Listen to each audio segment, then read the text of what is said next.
안녕하세요.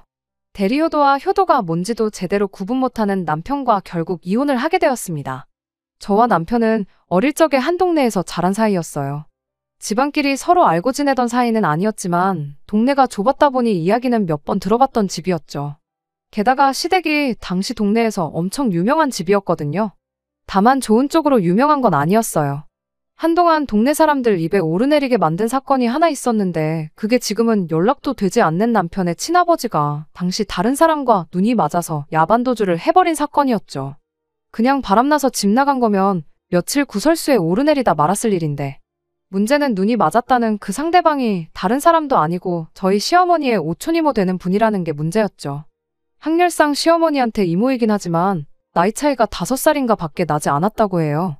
동네가 좁았을 뿐 집성촌도 아니었고 그냥 우연찮게 한 동네 살았다 뿐이지.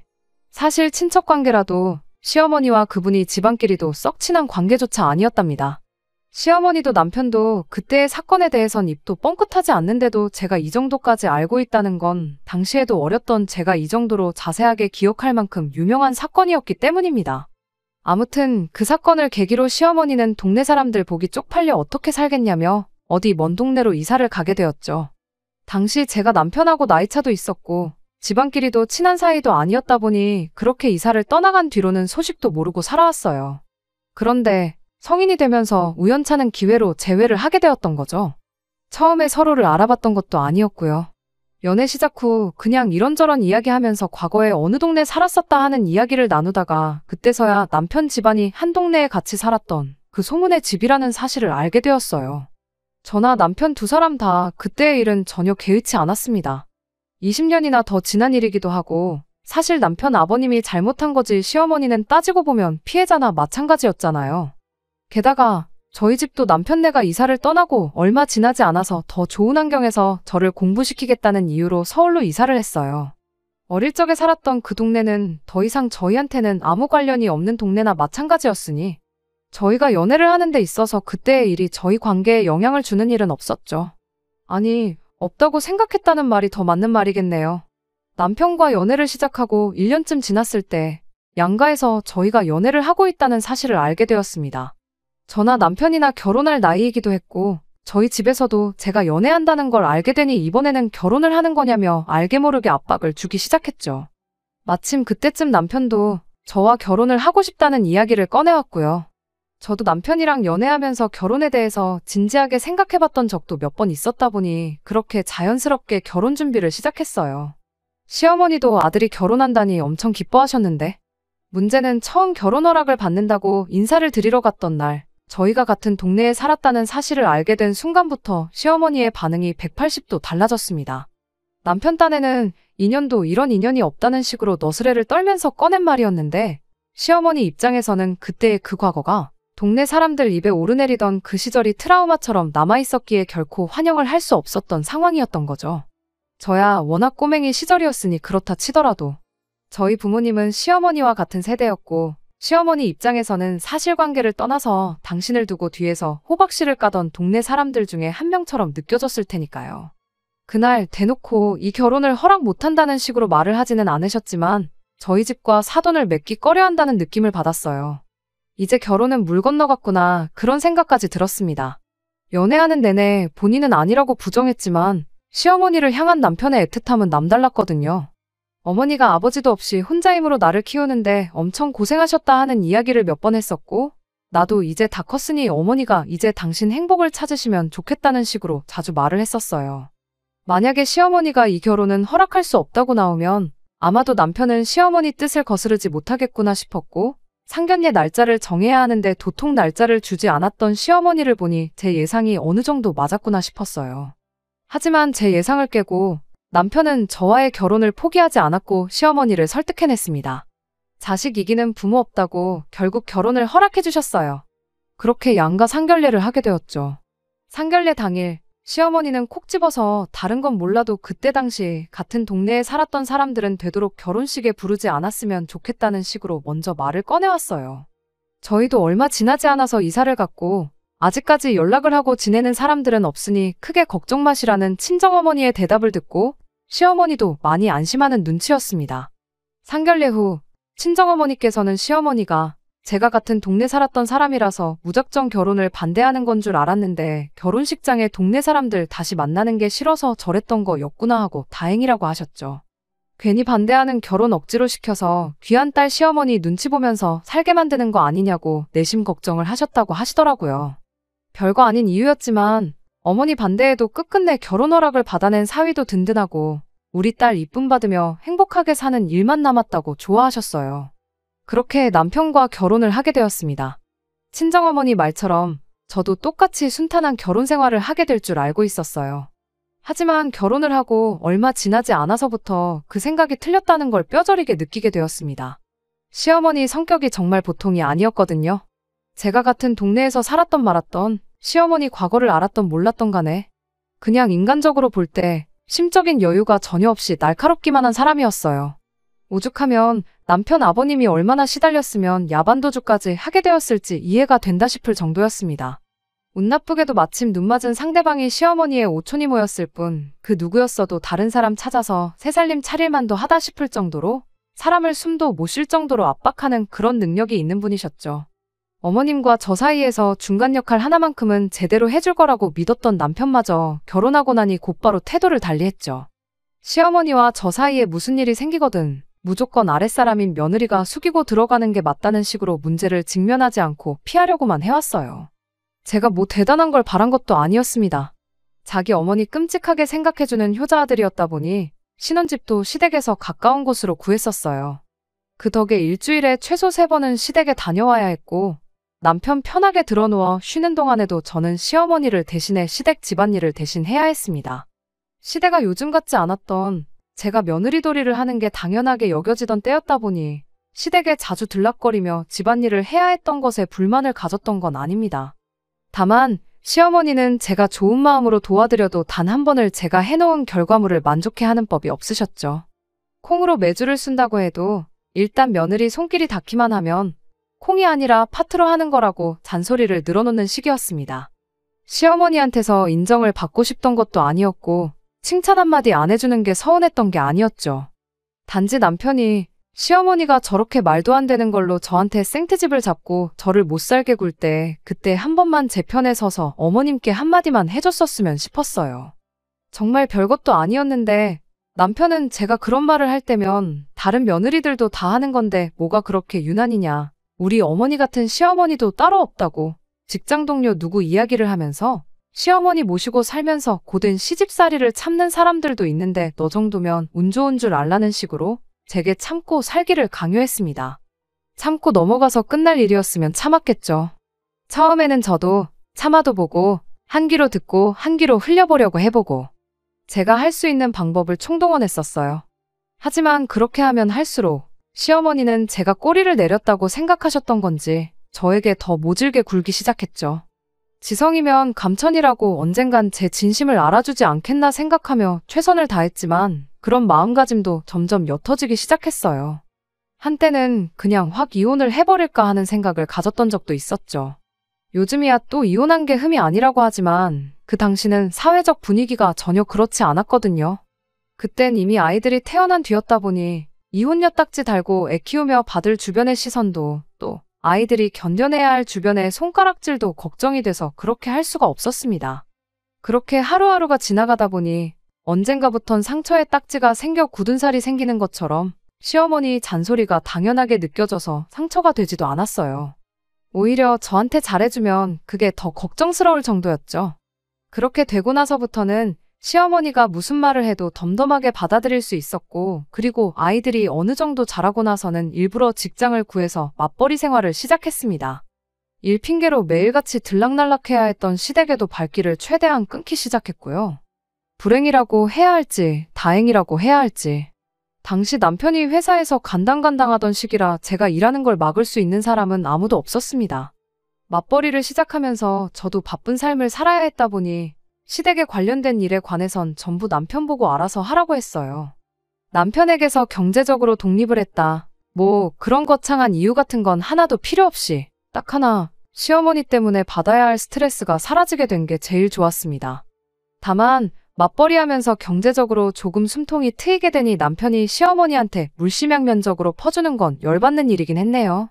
그래도 이제 나도 버니까 그냥 그 얼마 안 되는 벌이로 내면의 평화를 샀다고 생각하자 하고 말기로 했습니다. 그렇게 지금까지 여태껏 잘 살아왔어요. 매주 몇 번씩 시댁 가서 시달리고 잔소리 듣고 하는 일이 없으니 시어머니와 관계도 그럭저럭 나쁘지 않았죠. 물론 거기에는 남편이 매달 100만 원씩 퍼주던 금전적인 지원이 있기도 했지만 만족스러운 나날들이었어요. 아이들도 엇나가지 않고 제 속 한번 썩히지 않고 착하게 자라주었고요. 그런데 지난해 여름부터 다시 시어머니한테서 전화기에 불이 나게 연락이 오기 시작했습니다. 맞벌이 시작한 이래로 시어머니 부양을 가장한테 떠넘긴 게으른 며느리라며 개인적으로는 연락 한 통 없으셨던 분이 노안이 어쩌고 저쩌고 하면서 오늘은 여기가 아프다. 오늘은 또 저기가 아프다 하면서 앓는 소리 죽는 소리를 쉴 틈 없이 해대셨어요. 예전이었다면 꼼짝도 못하고 앓는 소리 끝까지 다 들었겠지만 저도 예전에 제가 아니었으니 한마디 했죠. 어머님 아프시면 병원에를 가셔야지 저한테 전화하신다고 아픈 게 없어지냐고요. 집 근처에 병원이 없는 것도 아니고 큰 병원 가고 싶으면 애들 아빠한테 연락하셔서 한번 날 잡고 다녀오시라 했습니다. 하지만 이런 제 대답에도 시어머니는 아랑곳하지 않고 몇 날 며칠을 몸이 안 좋다는 이야기로 계속해서 전화를 해대셨어요. 견디다 못한 제가 남편한테 어머님 모시고 병원 좀 다녀와 보라고 일하는데 전화 받는 것도 이제 눈치 보여서 못하겠다고 한마디 했습니다. 남편 직장 특성상 중간에 시간을 비우기가 어려운 상황이라는 건 저도 알고 있었어요. 그에 비해 제 직장은 일하는 중간에 개인 시간을 활용하는 데 있어서 상대적으로 탄력적인 부분이 있었고요. 게다가 남편은 대중교통을 이용해서 출퇴근을 하고 있었고 그 덕에 차는 제가 쓰고 있었기도 했거든요. 말은 그렇게 했지만 남편이 부탁하면 한두 번쯤은 시간 내서 어머님 모시고 병원에 다녀올 생각도 갖고 있었죠. 하지만 남편은 무슨 고집이었는지 저한테 병원의 병 이야기도 꺼내지 않았습니다. 처음엔 저도 남편이 시어머니가 꾀병을 부리고 있다고 생각하고 있나 보다 하고 대수롭지 않게 여겼습니다. 하지만 시어머니의 앓는 소리는 끝나지 않았어요. 오히려 하루에도 두세 번씩 전화가 오는 등 더 심해지기 시작했습니다. 남편이 부탁해오길 기다리다간 제가 제명에 못 살 것 같아서 결국 제가 포기하고 시어머니한테 병원 예약해 놓을 테니 저랑 한번 다녀오시자 말을 꺼냈습니다. 그런 제 제안에 시어머니는 너는 눈치가 없는 거냐 아니면 알고도 모르는 척을 하는 거냐 하면서 한마디를 하더군요. 저도 마지못해 가자고 꺼낸 말이었고 본인이 안 가겠다는데 제가 억지로 끌고 갈 필요도 없어졌으니 오히려 잘 됐구나 싶었죠. 길게 설명할 것도 없이 그럼 병원에 가야 할 정도로 아프신 건 아닌 것 같으니 그렇게 알겠다고 말하고 그냥 전화를 끊어버렸어요. 성한 곳이 하나도 없이 여기저기 다 아프다 하시면서 병원은 안 가시겠다는데 제가 뭐 어떻게 해드릴 수 있는 게 없잖아요? 병원 모시고 가겠다는 말 정도면 충분히 제 할 도리는 다 했다 싶었고 그 뒤로 시어머니한테 걸려오는 전화는 전부 무시해버렸습니다. 이따금씩 전화 한 통 받아서 병원 가시고 싶으면 그때 전화하시라고 대답하기도 하고 바빠서 통화 못한다 그러고 다시 끊어버리는 식으로 시어머니와 전화통화를 최대한 피했어요. 이것도 처음엔 말 못할 만큼 스트레스였는데 워낙 시어머니 이러는 거에 이골이 났다 보니 익숙해지더라고요. 나중에는 제가 너무했나 싶은 죄책감마저 사라지더군요. 그런데 시어머니가 그동안 그렇게 몸성한 곳이 없다고 불평을 하던 게 사실은 제 입에서 직접 모시고 살겠다는 그 말 한마디를 듣기 위해 꺼낸 밑밥이었다는 걸 알게 되었습니다. 저런 식으로 시어머니 연락을 피하기 시작한 지 2달이 조금 안 되었을 때쯤 남편이 저한테 합가 이야기를 먼저 꺼내왔거든요. 어머니 몸이 예전 같지가 않으신 것 같은데 이제 우리 집에서 모시고 살면 어떻겠냐고 말이죠. 난데없는 합가 제안에 어이가 없었죠. 이제 애들 둘 다 대학 보내고 저도 제 나름의 커리어 쌓으면서 편하게 살 때가 되었는데 내가 무슨 부귀영화를 누리자고 이제 와서 시어머니를 모시고 살겠냐고 직설적으로 대답했어요. 애들 대학 보내고 이제 제 인생 사는 건 둘째치더라도 그동안 시어머니와 저희 관계를 생각해보면 가당치도 않은 이야기였기도 했고요. 그런데 남편 반응이 정말 어이가 없었습니다. 제가 그렇게 나올 거라고는 생각도 못했다는 표정으로 아무 말도 못하고 멀뚱멀뚱 저만 쳐다보고 있더라고요. 뭘 사람을 그런 표정으로 보고 있느냐고 여태까지 어머님하고 나하고 관계 생각해보면 당연한 거 아니냐고 따져 물었더니 뭐가 마음에라도 안 드는 것 마냥 어금니만 꽉꽉 깨물고 있다가 입을 열더군요. 남편은 혹여나 제 심기라도 건드릴까봐 눈치 보면서 조심조심 말을 꺼냈지만 막상 제가 시어머니를 모셔야 하는 이유는 설명 못하고 이상한 딴소리만 주절주절거리기 시작했어요. 어머님이 요즘 몸이 안 좋으신 건 너도 잘 알고 있지 않느냐면서 핸드폰으로 주섬주섬 뭘 검색하더니 지나간 뉴스를 하나 틀어주더라고요. 뉴스는 노인 고독사에 관한 기사였어요. 어머니 건강이 예전 같지 않은데 혼자 저렇게 지내고 계신 거 보면 마음이 찢어지듯 아프다면서요. 우리가 예전처럼 시댁에 자주 왕래하는 것도 아니지 않느냐며 요즘 부쩍 외롭다는 말도 자주 꺼내시는데 둘째도 대학 가고 그러니 집에 방도 남지 않냐며 이참에 어머님 오시라고 해서 같이 살면 좋겠다 하면서 대놓고 합가하자는 말을 하더라고요. 이 사람이 지금 무슨 소리를 하는 거래? 하는 표정으로 아무 대답도 안 하고 남편 얼굴만 멀뚱멀뚱 쳐다만 보고 있었죠. 제가 무반응으로 나오니 남편은 점점 똥줄이 타기 시작했는지 온몸을 베베꼬면서 나름대로 이유를 만들어 보려고 노력하더라고요. 우리 어머니가 올해로 나이가 몇인데 살아봐야 얼마나 더 사시겠냐며 괜히 이렇게 따로 지내다가 만에 하나 어머니가 어떻게 잘못되시기라도 한다면 나도 나지만 네 마음도 편하겠냐고 하더라고요. 그래서 무슨 말 하는지 알겠다고 당신 말이 다 맞다고 동의해줬어요. 가뜩이나 가족이라고는 당신 하나밖에 없고 아들 하나만큼은 그렇게 끔찍하게 생각하시는 분이지 않냐고 당신 마음 다 이해한다고요. 아들 혼자 보내고 20년 동안 혼자 지내셨는데 이제 자식돌이 할 때가 된 건 맞는 말이라고요. 똥마려운 강아지 마냥 온몸을 베베꼬면서 이 말 저 말 짜내기만 하던 남편 얼굴 표정이 입에 귀에 가서 걸리는 게 다 보이더라고요.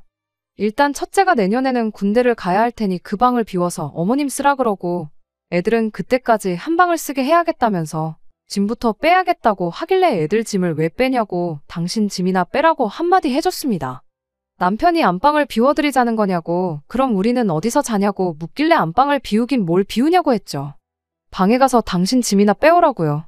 일단 급한 것만 챙겨서 시댁으로 가라고 나머지는 집 가까우니까 당신이 와서 직접 챙겨가던지 하고 빠른 시일 내로 짐 전부 다 빼라 그랬어요.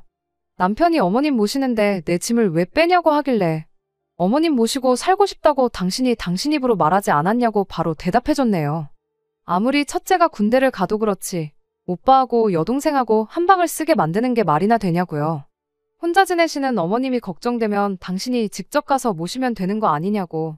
나도 당신 이야기 들어보니 우리 친정부모님 생각이 나서 안 되겠다고. 애들 독립할 때까진 내가 어떻게든 참고 견뎌볼 테니 당신 장인 장모는 걱정하지 말라고 했어요. 내가 자식이니까 두 분은 내가 모실 테니 당신은 시어머니 불편한 거 없게 잘 모시고 원 없이 효도해드리라고요. 남편은 자기가 하는 말을 제가 제대로 이해를 못한 것 같다며 모시고 산다는 게 내가 어머니 집에 들어가 산다는 게 아니고 어머니를 우리 집으로 모시는 거라고 설명을 하더라고요. 그래서 제가 남편한테 이 집이 당신 혼자 사는 집이냐고 우리 네 가족 다 같이 사는 우리 집인 거 모르냐고요. 그런 중요한 일을 혼자 결정하는 것도 어이가 없고 싫다는데도 꼭 모셔야겠다고 하는데 이 일로 가족들끼리 얼굴 붉히를 만드는 것보다 당신 혼자 어머님 댁에 들어가서 사는 게 훨씬 더 좋은 방법 아니겠냐고 한마디 해줬습니다.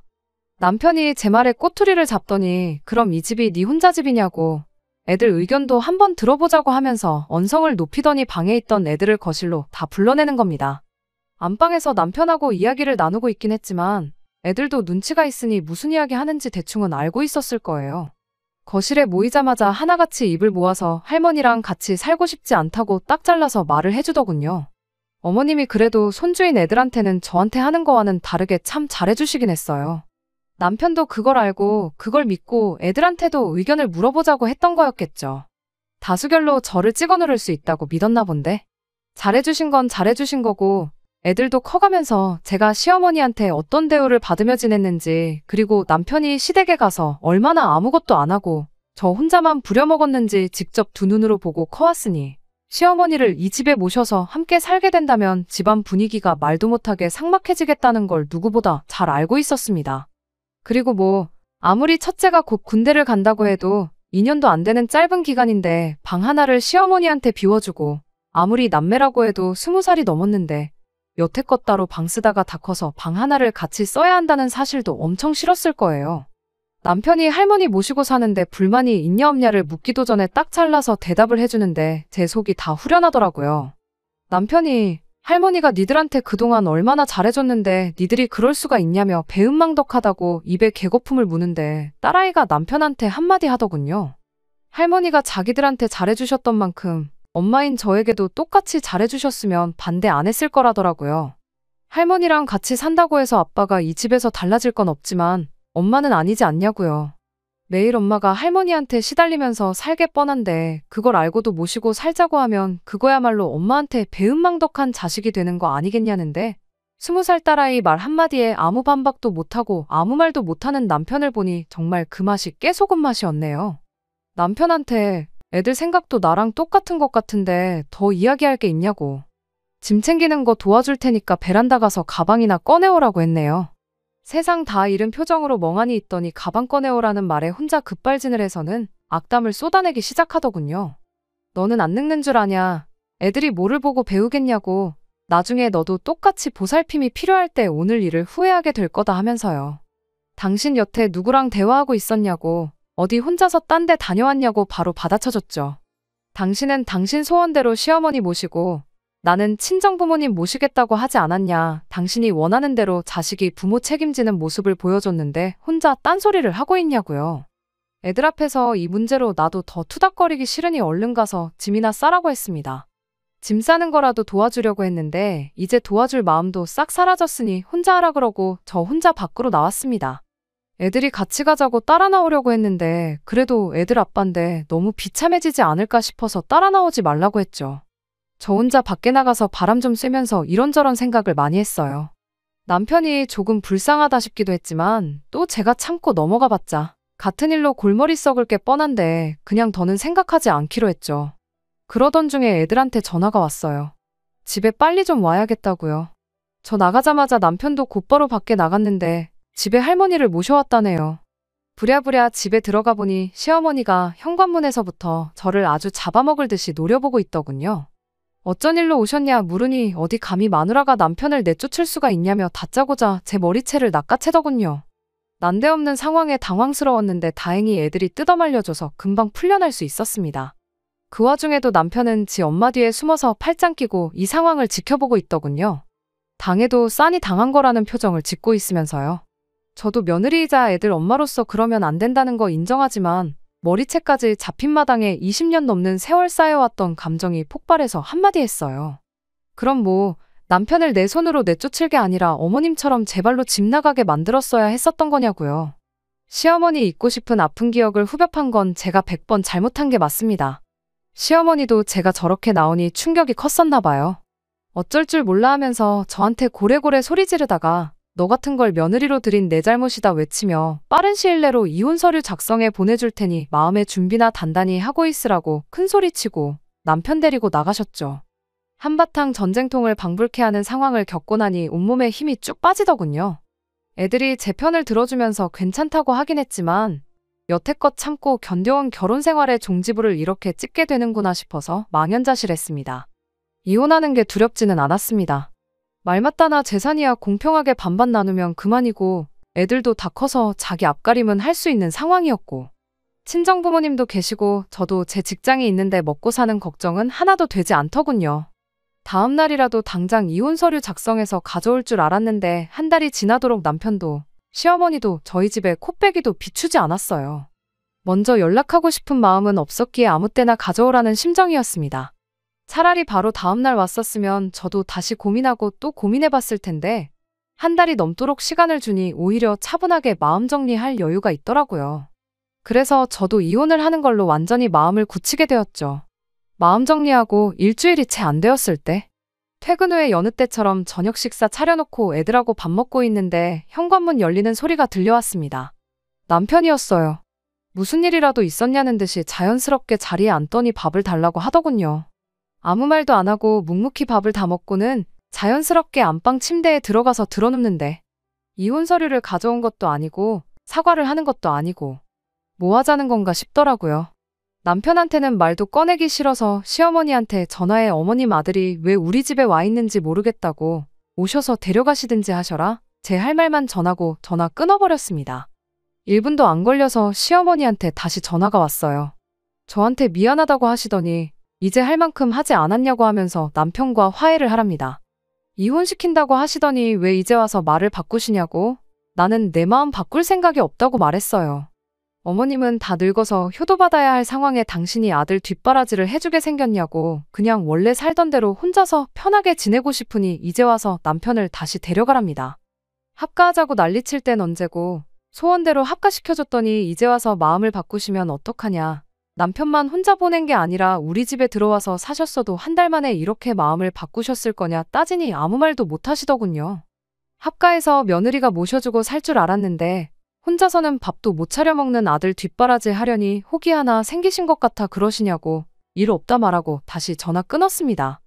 그 와중에 아무 일도 없었던 것처럼 방에 들어가 있던 남편이 제가 통화하는 내용을 들었는지 갑자기 뛰쳐나와선 너는 시어머니한테 말버릇이 그게 뭐냐고 저한테 화를 내더라고요. 싹싹 빌어도 모자랄 판에 정신 못 차리고 저러는 걸 보니 역시 괜히 마음 약해져서 남편을 다시 받아주지 않기를 잘했다 싶었죠. 그날 어머님이 내 머리채 잡고 폭언을 했던 것 말고도 여러 가지 증거도 가지고 있으니 좋은 변호사부터 알아보라고 했어요. 처음 말했던 대로 이혼 서류 작성해서 가져오면 소송까지는 가지 않겠다고 단호하게 말했죠. 남편은 씩씩거리더니 다시 집을 나갔어요. 그리고 며칠 뒤에 말했던 대로 이혼 서류를 가져왔고 얼마 전에 결국 남편과 이혼 서류 접수하고 길고 긴 결혼 생활의 종지부를 찍기로 했습니다.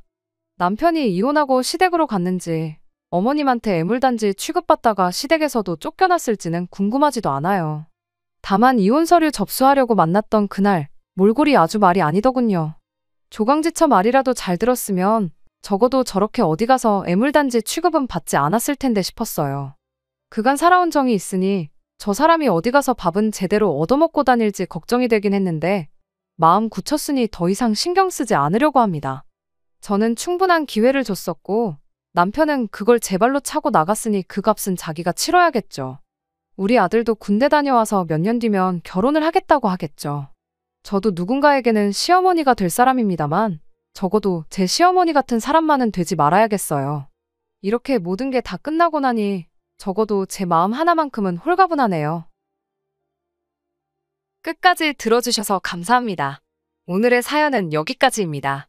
구독과 좋아요, 알람 설정 부탁드리고 더 좋은 사연으로 다시 찾아뵙겠습니다. 감사합니다.